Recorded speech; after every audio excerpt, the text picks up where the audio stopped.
All right, everybody, and thank you for tuning in.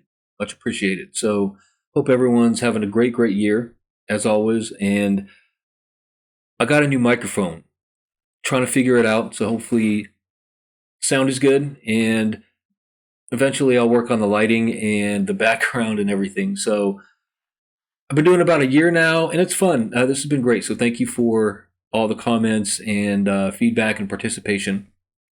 Um, and like the video, of course, if you like it, and subscribe if you haven't.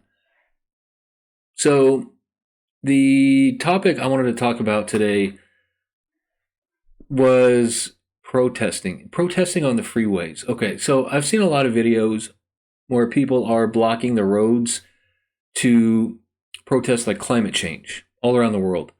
And we had some local protests here as well, where people were protesting war and they were blocking the major interstate.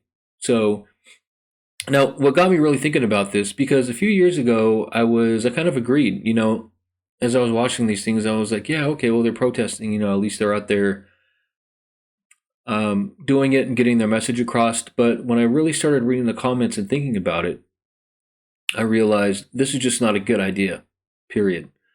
And so, as far as that idea goes, we have to start with the definition of freeway and where these protests are being held.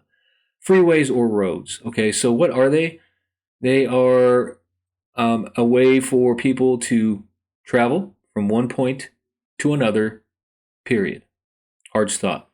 So in the comments, I was reading things that were a little bit irritating, like, for example, well, nobody was bothered by it or it didn't hurt anybody. Some people actually protest and said, you don't know, if there was a guy with an emergency back there, and they said, it's okay, we know. I was like, it's a little bit arrogant to say that. The protest organizers actually responded.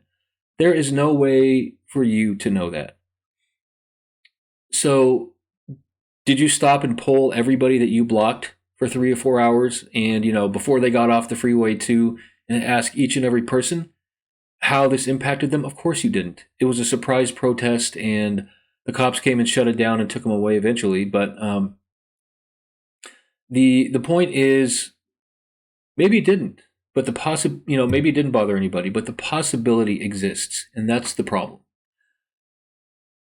You can't determine whether you didn't bother anybody at all or had a major impact on them. Maybe you just made somebody late going home from work, or maybe you made someone late going to the airport to catch a flight for a job interview or a funeral or a family matter, for example. Maybe there was an emergency, like an ambulance.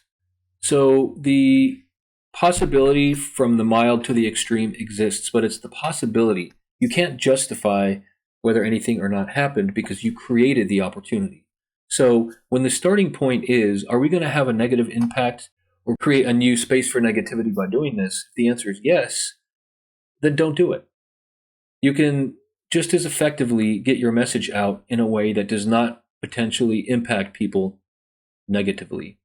So the other problem with that is it caused a lot of backlash too. People didn't care what the protests were about. They were just angry for a variety of reasons, and rightfully so too. And as far as other ways to do it, there's absolutely better ways to do it. Like, what if you just hung your sign from the freeway? Then not only are you not blocking people from getting to where they're going, more people will see your message. Can you imagine cars speeding by at like 60, 70 miles an hour for 3 to 4 hours and they saw your sign or a website address? Then you're not harming anybody and you're not potentially causing any more negativity. You could also do it in a controlled manner. There are other options, like you can go to a park, get a permit. The cops sometimes will show up and help regulate things, traffic, and organize it. And then keyword is more controlled. And then you're not potentially causing chaos for people. And it's allowed, and then you're exercising your freedom of speech rightfully and properly. If you disagree with that, you are starting from it is short-sighted, and it is immoral, and it is hypocritical. You don't have the moral high ground when the moment you start to argue against the potential impact of shutting down a freeway, because then your argument is tied to that, every single word, every single point that you make.